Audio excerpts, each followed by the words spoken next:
जी साहब एक और मामला भी है साडा अफगानिस्तान नाल चल रहा है, वो भी खबरां 'च है। अफगानिस्तान ने जारियत की बिला इश्तिहाल साडे उत्ते होना और उसके बाद असी जड़ा जवाबी कार्रवाई कर रहे हैं और ये मामला भी चल रहा है। एक पासे खिते ईरान अमरीका जंग लगी है, दूजे पासे साडे अपने मामलात भी जड़ा है, एक बार्डर ऑलरेडी भारत वाली है, दूजी अफगानिस्तान नाल भी साडे मामलात चल रहे हैं। ये मामला के लग रहा है कि ये मामला भी लंबा जाएगा, तूल पकड़ेगा, या ये भी कुछ अरसे दे विच ख़त्म हो जाएगा और उम्मीद है कि ये जल्द आला जाएगा। अज इसाक डार साहब भी मुख्तलिफ सफरान नाल गुफ्तगू करते हुए कहा कि जी साडी कोशिश है कि असी इन मामले नूं सालसी नाल ख़त्म करिए।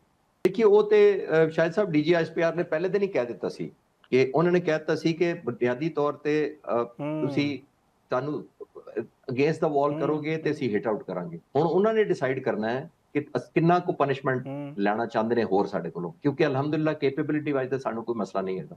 ਕੈਪੇਬਿਲਿਟੀ ਤੇ ਅੱਗੇ ਅਸੀਂ ਚੱਲ ਸਕਦੇ ਹਾਂ, ਲੇਕਿਨ ਉਹਨਾਂ ਨੇ ਡਿਸਾਈਡ ਕਰਨਾ ਹੈ ਕਿ ਅਸੀਂ ਕਿੰਨੀ ਸਟ੍ਰੈਚ ਕਰ ਸਕਦੇ ਹਾਂ ਔਰ ਕਿੰਨਾ ਤੋਂ ਲੈ ਸਕਦੇ ਹਾਂ। ਔਰ ਅਗਰ ਉਹ ਕੰਪਰੋਮਾਈਜ਼ ਕਰਨ ਔਰ ਤਾਇਬ ਹੋਣ ਆਪਣੀਆਂ ਹਰਕਤਾਂ ਤੋਂ ਤੇ ਅਸੀਂ ਜ਼ਾਹਿਰ ਹੈ ਅਸੀਂ ਅਵੇਲੇਬਲ ਹੋਵਾਂਗੇ। ਲੇਕਿਨ ਅਗਰ ਉਹ ਹਿੰਮਤ ਸਮਝਦੇ ਨੇ ਕਿ ਉਹਨਾਂ 'ਚ ਬਹੁਤ ਜ਼ਿਆਦਾ ਹੈ ਔਰ ਬੀਟਿੰਗ ਕਰਨ ਲੈਣਾ ਚਾਹੁੰਦੇ ਨੇ, ਐਕਸੈਪਟ ਕਰਨਾ ਚਾਹੁੰਦੇ, ਤੇ ਡਿਸੀਜਨ ਤੇ ਉਹਨਾਂ ਨੇ ਦੇਣਾ ਹੈ ਕਿ ਉਹ ਤਾਇਬ ਹੁੰਦੇ ਨੇ ਕਿ नहीं ਹੁੰਦੇ ਨੇ। ਸਾਡਾ ਤੇ ਟਾਰਗੇਟ ਕਲੀਅਰ ਹੈ ਕਿ ਤੁਹਾਡੀ ਤਰਫੋਂ ਦਹਿਸ਼ਤਗਰਦੀ ਬੰਦ ਹੋਣੀ ਚਾਹੀਦੀ। खलची साहब वाजे है ना कि जेडे अफगान तालिबान रजीम है और जी TTP है उन्होंने आपस में गठ जोड़ है और सपोर्ट कर रहे हैं जेडे अफगान तालिबान रजीम है वो TTP नूं। सोशल मीडिया ते कुछ फतवे आए ने, कुछ वीडियोज़ आए ने जिन्हें जड़ा है वो TTP कह रही है कि जी असी हुण अफगान तालिबान रजीम का साथ देंगे। की लग रहा आने वाले दिनों की सिक्योरिटी चैलेंजेस जेडे पाकिस्तान के ने और जेडे दहशतगर्दी का मामला है वो कोई क्या वेख रहे हो, वो शिद्दत आएगी और ज़्यादा होणगे मामला? ਦਹਿਸ਼ਤਗਰਦੀ ਤੇ ਆਲਰੇਡੀ ਚੱਲਦਾ ਪਿਆ ਨਾ, ਉਹ ਤੇ ਸਾਨੂੰ ਕੰਟੀਨਿਊਸ ਇੱਕ ਵਿਜੀਲੈਂਸ ਆਪਣੀ ਰੱਖਣੀ ਪਏਗੀ ਬੁਨਿਆਦੀ ਤੌਰ ਤੇ। ਉਹਦੇ ਚ ਤੁਸੀਂ ਟਾਈਮਲਾਈਨ ਨਹੀਂ ਦਹਿਸ਼ਤਗਰਦੀ ਚ ਕਰ ਸਕਦੇ ਕਿ ਐਨੇ ਬ੍ਰੈਕਟ ਚ ਦਹਿਸ਼ਤਗਰਦੀ ਹੋਏਗੀ ਨਹੀਂ ਹੋਏਗੀ। ਵਿਜੀਲੈਂਸ ਵੀ ਰੱਖਣੀ ਹੈ। ਮੈਂ ਅਕਸਰ ਨੇਬਰਹੁੱਡ ਵਾਚ ਕਰਨਾ ਕਿ ਜਿਸ ਨੇ ਪੜੋਸੀਆਂ ਦਾ ਖਿਆਲ ਰੱਖੋ, ਗੁਆਂਢੀਆਂ ਆਂਢੀਆਂ ਦਾ ਪਤਾ ਕਰੋ ਕਿ ਕੌਣ ਰਹਿੰਦਾ ਪਿਆ, ਸਾਰਿਆਂ ਨੂੰ ਮਿਲ ਜੁਲ ਕੇ ਕਰਨਾ ਪਏਗਾ, ਕਿਉਂਕਿ ਮੁਸੱਲਹ ਅਫਵਾਜ ਜਾਂ ਪੁਲਿਸ ਜਾਂ ਲਾਅ ਇਨਫੋਰਸਮੈਂਟ ਏਜੰਸੀਜ਼ ਜਾਂ ਰੇਂਜਰਸ ਇਕੱਲੇ ਨਹੀਂ ਲੜਾਈ ਕਰ ਸਕਦੇ। ਔਰ ਵਧੇਗਾ ਉਦੋਂ ਹੀ ਜਦੋਂ ਜ਼ਾਹਿਰ ਹੈ ਇੱਕ ਉਹਨਾਂ ਦੀ ਅਸੀਂ ਕੈਪੈਸਿਟੀ ਰਹਿਣ ਦਿਆਂਗੇ। ਅਲਹਮਦੁਲਿਲਾ ਇਸ ਵੇਲੇ ਜਿੰਨੀ ਪਾਕਿਸਤਾਨ ਦੀ ਮੁਸੱਲਹ ਅਫਵਾਜ ਬਹੁਤ ਕੰਸੈਂਟਰੇਟ ਕਰਕੇ ਲੜ ਰਹੇ ਨੇ, ਉਹਨਾਂ ਦੀ ਕੈਪੈਸਿਟੀ ਨੂੰ ਹਿੱਟ ਕਰ ਰਹੇ ਨੇ, ਤੇ ਇਨਸ਼ਾਅੱਲਾ ਲੌਂਗ ਟਰਮ ਉਹਨਾਂ ਨੂੰ ਇੱਕ ਮੈਸੇਜ ਚਲਾ ਜਾਏਗਾ ਔਰ ਖੁਦ ਹੀ ਤਾਇਬ ਹੋ ਜਾਣ ਤੇ ਸਭ ਤੋਂ ਅੱਛਾ। खलची साहब ये भी दस दो आखिर कि पॉसिबल है मुख्तलिफ ममालिक कह भी रहे हैं कि जी हूँ तालिबान कह रहे हैं और पाकिस्तान तो तालिबान की आपस में जी तालिबान रजीम है उन्होंने कोई गलबात पहले भी साढ़े कुछ मुआहदे हुए सन, गलबात पहले भी हुई सी। क्या लग रहा है कि हुण कोई गलबात होएगी? और नाल ये बड़ा इंपॉर्टेंट है कि जी पिछली दफ़ा की तरह ये गलबात करनगे तालिबान या इस दफ़ा कोई ठोस इकदामात वाकई करन ते वो राज़ी हो जाएंगे और कर पाएंगे अफगानिस्तान जेडे पाकिस्तान उन्होंने तो कह रहे जेडे पाकिस्तान के तहफुजात ने मुज़ाकरात जिको अक्सर मैं शायद साहब अंग्रेजी दे मैं कहना होना लफ्ज़ कि जेड़ी तुहाडी ताकत हुंदी है ना पावर टू हर्ट, वो तुहाडी हुंदी है पावर टू बारगेन। यानी जिन्ना तुसी किसी ਨੂੰ ਤਕਲੀਫ ਪਹੁੰਚਾ ਸਕਦੇ ਹੋ, ਹਰਟ ਕਰ ਸਕਦੇ ਹੋ, ਡੈਮੇਜ ਕਰ ਸਕਦੇ ਹੋ ਮਿਲੀਟੈਰੀਲੀ, ਉਨਾ ਹੀ ਤੁਹਾਨੂੰ ਬਾਰਗੇਨ ਫਿਰ ਬਾਅਦ ਚ ਬਿਹਤਰ ਮਿਲਦੀ ਹੈ। ਤੇ ਬਾਰਗੇਨ ਬਿਹਤਰ ਤਾਂ ਸਾਨੂੰ ਮਿਲਦੀ ਹੈ ਅਸੀਂ ਹਰਟ ਜ਼ਿਆਦਾ ਕਰਾਂਗੇ, ਉਹ ਅਸੀਂ ਹੁਣ ਕਰ ਰਹੇ ਹਾਂ। ਇਹ ਤੇ ਉਹਨਾਂ ਨੇ ਡਿਸਾਈਡ ਕਰਨਾ ਹੈ ਕਿ ਜਨਾਬ ਤੁਹਾਡੀ ਤਕਲੀਫ ਜਾਂ ਬਰਦਾਸ਼ਤ ਕਿੱਥੋਂ ਤੱਕ ਤੁਹਾਡੀ ਹਿੰਮਤ ਹੈਗੀ ਹੈ ਕਰਨ ਦੀ, ਤੇ ਮੁਜ਼ਾਕਰਾਤ ਤੇ ਬੈਠਣਾ ਪਏਗਾ। ਲੇਕਿਨ ਮੁਜ਼ਾਕਰਾਤ ਬੈਠਣ ਤੋਂ ਪਹਿਲੇ ਅਸੀਂ ਲਾਸਟ ਟਾਈਮ ਵੀ ਬੈਠੇ ਸਾਂ ਜਦੋਂ ਸਾਡੀ ਮਦਦ ਅਸੀਂ ਕੀਤੀ ਸੀ ਕਤਰ ਨੇ ਵੀ ਤੇ ਤੁਰਕੀ ਨੇ ਵੀ, ਦੋਸਤ ਮਮਾਲਿਕ ਨੇ, ਔਰ ਉਹ ਇਹ ਸਮਝ ਰਹੇ ਸਨ ਕਿ ਬੁਨਿਆਦੀ ਤੌਰ ਤੇ ਅਸੀਂ ਸ਼ਾਇਦ ਸੀਜ਼ ਫਾਇਰ ਕਰ ਦਿਆਂਗੇ ਤੇ ਅਸੀਂ ਨੈਗੋਸ਼ੀਏਸ਼ਨ ਤੇ ਆ ਗਏ ਆ। ਅਫਗਾਨੀਆਂ ਨੇ ਸਮਝਿਆ ਸੀ ਤੇ ਅਸੀਂ ਸਾਡੇ 'ਚ ਕੋਈ ਕਮਜ਼ੋਰੀ ਹੈ, ਇਸੇ ਵਾਸਤੇ ਸਾਨੂੰ ਬਾਰਗੇਨਿੰਗ ਐਡਵਾਂਟੇਜ ਨਹੀਂ ਸੀ ਮਿਲਿਆ ਪਿਛਲੀ ਦਫਾ। ਅਸੀਂ ਸੀਜ਼ ਫਾਇਰ ਕਰਕੇ ਇਹ ਮੈਸੇਜ ਦਿੱਤਾ ਕਿ ਚਲੋ ਸਾਡੇ ਦੋਸਤ ਮਮਾਲਿਕ ਚਾਹੁੰਦੇ ਨੇ ਕਿ ਅਸੀਂ ਕਰ ਲਈਏ, ਅਸੀਂ ਕਰ ਦਿੱਤੀ, ਲੇਕਿਨ ਉਹਨਾਂ ਨੇ ਸ਼ਾਇਦ ਸਾਡੀ ਕਮਜ਼ੋਰੀ ਸਮਝਿਆ ਸੀ। ਹੁਣ ਅਸੀਂ ਦਿਖਾ ਰਹੇ ਹਾਂ ਕਿ ਕਮਜ਼ੋਰੀ ਨਹੀਂ ਸੀ, ਉਹ ਫੈਸਲਾ ਸਾਜ਼ੀ ਸੀ ਔਰ ਦੋਸਤ ਮਮਾਲਿਕਾਂ ਦੀ ਓਬਲੀਗੇਸ਼ਨ ਸੀ ਸਾਡੇ ਤੇ। ਤਾਂ ਆਣਾ ਤੇ ਉਹਨਾਂ ਨੂੰ ਪਏਗਾ ਟੇਬਲ ਤੇ। ਹੁਣ ਕਿੰਨੀ ਡਿਫੀਟਡ ਪੋਜੀਸ਼ਨ ਚਾਹੁੰਦੇ ਨੇ ਜਾਂ ਕਿੰਨੇ ਕੰਪਰੋਮਾਈਜ਼ਡ ਆਉਂਦੇ ਨੇ, ਕਿੰਨੇ ਡੀਮੋਰਲਾਈਜ਼ ਹੋ ਕੇ ਆਉਂਦੇ ਨੇ, ਇਹ ਤੇ ਉਹਨਾਂ ਨੇ ਫੈਸਲਾ ਕਰਨਾ ਹੈ। पाकिस्तान के जेडे खारजा पॉलिसी के चैलेंजेस ने, क्योंकि जी खिते की बदलती हुई सूरत हाल है वो मामलात जोड़ा है वो मजीद खराब होते जा रहे हैं। एक पासे ईरान तो अमरीका की जंग लई, दूजे पासे अफगानिस्तान नाल भी साढ़े मामलात जोड़ा है वो कोई बेहतर नहीं ने। इस सारे मामले की गल करने वास्ते मेरे नाल साबिक सफ़ीर नायला चौहान साहबा मौजूद ने, उन्होंने तो पूछांगे कि पाकिस्तान के सफारती चैलेंजेस और पाकिस्तान उन्होंने किस तरह बैलेंस कर रहा है। इस हवाले गल करेंगे। बहुत बहुत शुक्रिया नायला चौहान साहबा, तुसीं प्रोग्राम में शिरकत की। मैडम सब तो पहला तो यह दसो कि पाकिस्तान वास्ते जोड़े सफारती चैलेंजेस ने, क्योंकि साढ़े सारे ममालिक नाल तल्लुकात ने, ईरान साड़ा नेबर है, अमरीका नाल तल्लुकात ने, साढ़े खलीजी ममालिक नाल साढ़े तल्लुकात ने, उत्थे ईरान के तरफों हमले किए जा रहे हैं, असी सारे नाल राबते भी कर रहे हैं और सारे कह रहे हैं, सारे यकजहती का इजहार भी कर रहे हैं। तो ये दसो कि पाकिस्तान वास्ते बैलेंसिंग बड़ी मुश्किल नहीं हो जाएगी ਕਿ ਅਸੀਂ ਸਾਰਿਆਂ ਨਾਲ ਗੱਲ ਕਰੀਏ, ਸਾਰਿਆਂ ਨੂੰ ਜਿਹੜਾ ਹੈ ਉਹ ਰੱਖੀਏ, ਰਾਜ਼ੀ ਵੀ ਰੱਖੀਏ। ਅੱਜ ਇਸਾਕਡਾਰ ਸਾਹਿਬ ਵੀ ਕੋਸ਼ਿਸ਼ ਕੀਤੀ, ਸਫੀਰਾਂ ਨੂੰ ਬਰੀਫਿੰਗ ਦਿੱਤੀ ਸਾਰੇ ਮਾਮਲੇ ਤੇ ਇਹ ਕਿਸ ਤਰ੍ਹਾਂ ਲੱਗ ਰਿਹਾ ਤੁਹਾਨੂੰ ਪਾਕਿਸਤਾਨ ਦੀ ਜਿਹੜੀ ਖਾਰਜਾ ਪਾਲਿਸੀ ਹੈ ਉਹਨੂੰ ਬੈਲੈਂਸ ਕਰਨਾ ਕਿੰਨਾ ਇੱਕ ਵੱਡਾ ਚੈਲੰਜ ਹੈ ਪਾਕਿਸਤਾਨ ਲਈ? ਸਭ ਤੋਂ ਪਹਿਲੇ ਆਪਣੇ ਪ੍ਰੋਗਰਾਮ ਵਿੱਚ ਮੈਂ ਮਧੂ ਕਰਨੇ ਦਾ ਬਹੁਤ ਬਹੁਤ ਸ਼ੁਕਰੀਆ। ਹਾਲਾਤ ਬਹੁਤ ਗੰਭੀਰ ਨੇ ਇਸ ਵੇਲੇ, ਕਿਉਂਕਿ ਈਰਾਨ ਇਜ਼ਰਾਈਲ ਦੀ ਜਿਹੜੀ ਜੰਗ ਹੈ ਉਹ ਵੀ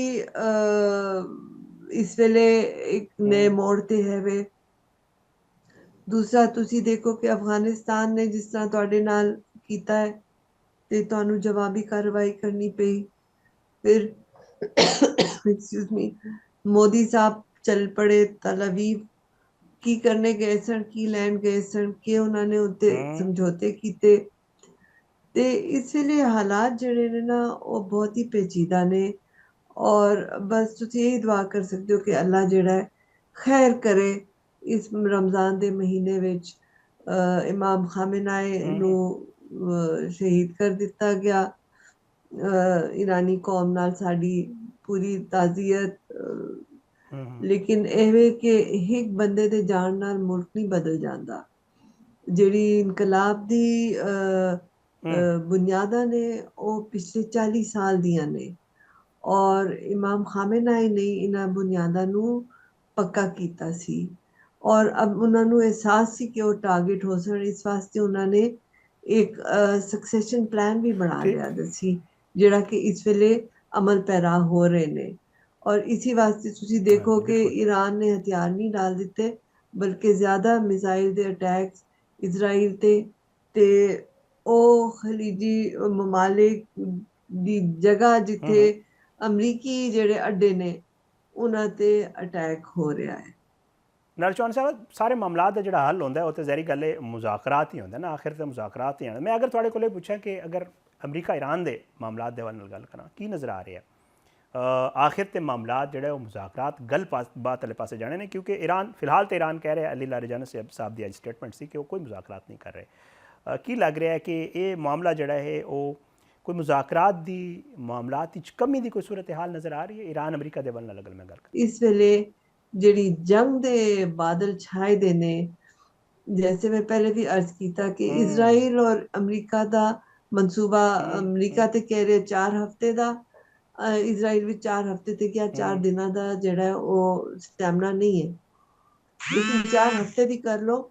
ਈਰਾਨ ਤੇ 10 ਸਾਲ ਜੰਗ ਕੀਤੀ ਹੈ ਤੇ ਉਹ ਕਿਸ ਤਰ੍ਹਾਂ ਜਿਹੜਾ ਇਹਨਾਂ ਨੂੰ ਇਸ ਤਰ੍ਹਾਂ ਜਾਣ ਦੇ ਸਨ, ਖਾਸ ਕਰ ਜਦ ਉਹਨਾਂ ਨੇ ਉਹਨਾਂ ਦੇ ਇਮਾਮ ਨੂੰ ਔਰ ਉਹਨਾਂ ਦੀ ਟੌਪ ਲੀਡਰਸ਼ਿਪ ਨੂੰ ਜਿਹੜਾ ਉਹ ਮਾਰਿਆ। ਨਾਲਾ ਸਾਹਿਬ, ਅਮਰੀਕਾ ਈਰਾਨ ਦੇ ਮਾਮਲੇ 'ਚ ਯੂਰਪ ਦਾ ਕਿਰਦਾਰ ਇਸ ਦਫਾ ਬੜਾ ਡਿਸਕਸ ਕੀਤਾ ਜਾ ਰਿਹਾ, ਕਿਉਂਕਿ ਯੂਰਪ ਇਸ ਦਫਾ ਮੁਖਤਲਿਫ ਕਿਰਦਾਰ ਅਦਾ ਕੀਤਾ ਹੈ, ਖਾਮੋਸ਼ੀ ਅਖਤਿਆਰ ਕੀਤੀ ਹੋਈ। ਅੱਜ ਕੋਈ ਇਜਲਾਸ ਵੀ ਉਹਨਾਂ ਬੁਲਾਇਆ ਸੀ। ਪਹਿਲੇ ਤੁਸੀਂ ਸਾਨੂੰ ਵੇਖਣ ਨੂੰ ਮਿਲਿਆ ਕਿ ਅਮਰੀਕਾ ਕੋਈ ਅਗਰ ਕਾਰਵਾਈ ਕਰਦਾ ਸੀ ਤਾਂ ਯੂਰਪ ਉਹਦੇ ਨਾਲ ਖੜਾ ਹੁੰਦਾ ਸੀ। ਇਸ ਦਫਾ ਕੀ ਨਜ਼ਰ ਆ ਰਿਹਾ ਹੈ? ਯੂਰਪ ਖਾਮੋਸ਼ ਕਿਉਂ ਹੈ? ਵਜ੍ਹਾ ਕੀ? ਔਰ ਕੀ ਨਜ਼ਰ ਆ ਰਿਹਾ ਹੈ ਕਿ ਯੂਰਪ ਦਾ ਲਾਇਮਲ ਕੀ ਹੋਏਗਾ ਅਗਰ ਇਜਲਾਸ ਹੋ ਵੀ ਜਾਂਦਾ? ਉਹ ਜੀ ਬੇਟਾ, ਯੂਰਪ ਤੇ ਆਪ ਹੀ ਨਹੀਂ ਖੜਾ ਹੋ ਰਿਹਾ ਨਾ, ਕਿ ਯੂਰਪ ਕਿਹੜੇ ਕਦਮਾਂ ਤੇ ਖਲੋਵੇ। ਹੁਣ ਨੇਤਨਯਾਹੂ ਸਾਹਿਬ ਨੂੰ ਜਦ ਫਿਕਰ ਪਈ ਕਿ ਹਮਲੇ ਸ਼ੁਰੂ ਹੋ ਗਏ ਨੇ ਇਜ਼ਰਾਈਲ ਤੇ, ਉਹਨਾਂ ਨੇ ਜਹਾਜ਼ ਪਕੜਿਆ ਤੇ ਗ੍ਰੀਸ ਗਏ ਤੇ ਗ੍ਰੀਸ ਤੋਂ ਜਿਹੜਾ ਉਹ ਬਰਲਿਨ ਪਹੁੰਚ ਗਏ, ਜਰਮਨੀ। ਮਤਲਬ ਫਰਾਰ ਕਰ ਗਏ ਇਥੋਂ ਕਿ ਮੈਨੂੰ ਕੋਈ ਚੋਟ ਨਾ ਲੱਗ ਜਾਏ। ਇਹ ਤੇ ਉਹਨਾਂ ਦੀ ਬਹਾਦਰੀ ਹੈ, ਪਹਿਲੀ ਗੱਲ। ਦੂਸਰੀ ਗੱਲ ਇਹ ਕਿ ਜਰਮਨੀ, ਬਰਤਾਨੀਆ, ਫਰਾਂਸ, ਇਹ 3 ਮਮਾਲਿਕ ਨੇ ਜਿਹੜਾ ਇਜ਼ਰਾਈਲ ਨੂੰ ਜਿਹੜਾ ਸਪੋਰਟ ਕਰਦੇ ਰਹੇ ਨੇ। ਲੇਕਿਨ ਯੂਕਰੇਨ ਦੀ ਜਿਹੜੀ ਜੰਗ ਹੈ ਉਸ ਵਿੱਚ ਤੁਸੀਂ ਇਹਨਾਂ ਦੀ ਦੇਖੋ ਅਸਲੀਅਤ ਸਾਫ਼ ਜ਼ਾਹਿਰ ਹੋ ਗਈ ਕਿ ਕਿਤਨਾ ਇਹ ਯੂਕਰੇਨ ਨੂੰ ਅੱਗੇ ਕਰਦੇ ਰਹੇ ਕਿ ਜੀ ਤੁਸੀਂ ਲੜੋ, ਅਸੀਂ ਤੁਹਾਡੇ ਨਾਲ ਆ। ਉਹ ਲੜ ਕੇ ਸਾਰੇ ਬੰਦੇ ਮੁੱਕ ਗਏ ਨੇ, ਲੇਕਿਨ ਇਹ ਕਿ ਕੋਈ ਨਾਲ ਨਹੀਂ ਹੋਇਆ।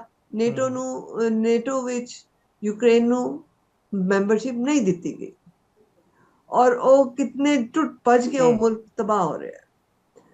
ਤੇ ਇਹਨਾਂ ਦੀ ਗੱਲਾਂ ਹੋਰ ਨੇ ਤੇ ਇਹਨਾਂ ਦੇ ਕਰਤੂਤ ਹੋਰ ਨੇ। ਹੁਣ ਇੱਥੇ ਵੀ ਜਿਹੜਾ ਪ੍ਰਾਈਮ ਮਿਨਿਸਟਰ ਸਟੈਮਰ ਕਹਿੰਦਾ ਹੈ ਕਿ ਜੀ ਅਮਰੀਕਾ ਨੂੰ ਅਗਰ ਅੱਡੇ ਚਾਹੀਦੇ ਨੇ, ਅਗਰ ਖਲੀਜ ਵਿੱਚ ਅੱਡਿਆਂ ਦੀ ਮੁਸ਼ਕਿਲ ਹੋ ਰਹੀ ਹੈ ਤੇ ਬਰਤਾਨੀਆ ਜਿਹੜਾ ਉਹ ਆਪਣੇ ਅੱਡੇ ਇਹਨਾਂ ਨੂੰ ਦੇ ਸੀ। ਚਲੋ ਠੀਕ ਹੈ, ਦੇ ਦੇਵਣ, ਲੇਕਿਨ ਅੱਗੇ ਸਲਾਸਣ ਕਿਸੇ ਗੱਲ ਨੂੰ, ਕਿਉਂਕਿ ਬੂਟਸ ਔਨ ਦਾ ਗਰਾਊਂਡ ਇਹਨਾਂ ਦੀ ਹਿੰਮਤ ਨਹੀਂ ਹੈ। ਨਾ ਅਮਰੀਕੀ ਬੂਟਸ ਔਨ ਦਾ ਗਰਾਊਂਡ ਆ ਸਕਦੇ ਨੇ ਤੇ ਨਾ ਇਜ਼ਰਾਈਲੀ, ਕਿਉਂਕਿ ਆਏ ਤੇ ਇੱਥੇ ਕੁੱਟ-ਕੁੱਟ ਕੇ ਇਹਨਾਂ ਦਾ ਹਸ਼ਰ ਕਰ ਦੇਣਾ ਸਾਰਿਆਂ ਨੇ।